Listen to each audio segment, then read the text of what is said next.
2 Kings chapter 11 and 12 tell the story of Joash and his rise to the throne, and the rightful king, the son of David, taking his throne from Athaliah, who had usurped the throne and taken it by ungodly means.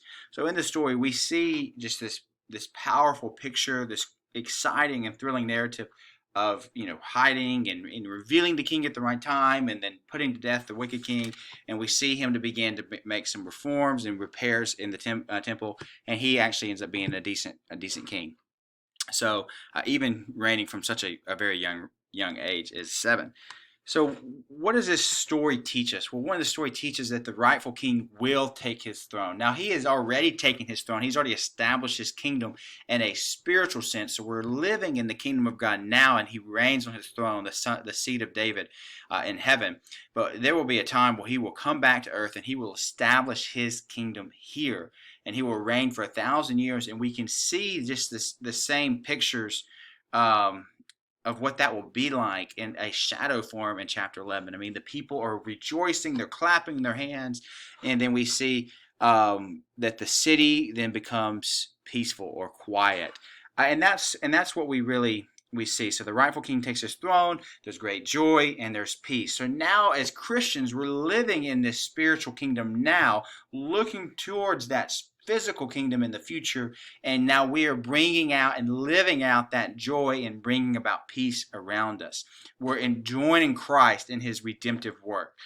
So we're doing that, and then we're seeing the importance of discipleship.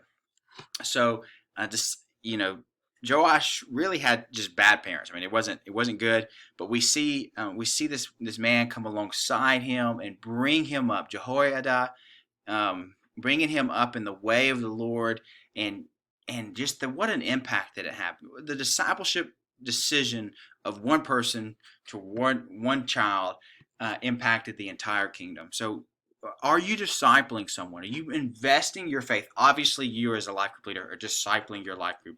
So are you moving your life group to disciple others? Are you teaching your parents, your fathers, how to be disciplers of their children? And thinking through that. And another thing that we can be talking about here is this idea of the covenanting people. We see in verse 17 that Jehoiada made a covenant between the Lord, the king, and the people. And we see this thing that there's this fellowship of this community of the people of God. Well, now today, the people of God are the church, the outpost of the kingdom. We're being gathered together, awaiting for the day where Christ will come and gather his bride to himself, and the universal church will exist with every believer from all time together, gathered together with the Lord as his bride. And we're looking forward to that, but now we're living in these outposts called local churches. And we are covenanted to the Lord in our faith and to one another in church membership. And now as we're talking through this is going to be a good time to build a theology of church. Go ahead and just talking through kind of what this is. Look at this quote from Tony Morita and begin talking about what it means to be a member of Meadowbrook and talking through that, especially as we're scattered abroad and thinking through that. So this is a good time to get that conversation started with your life group. There's some other good things here. This is a good time also. Obviously Kings just hammers idolatry. Obviously, if the Lord's repeating something, it's important.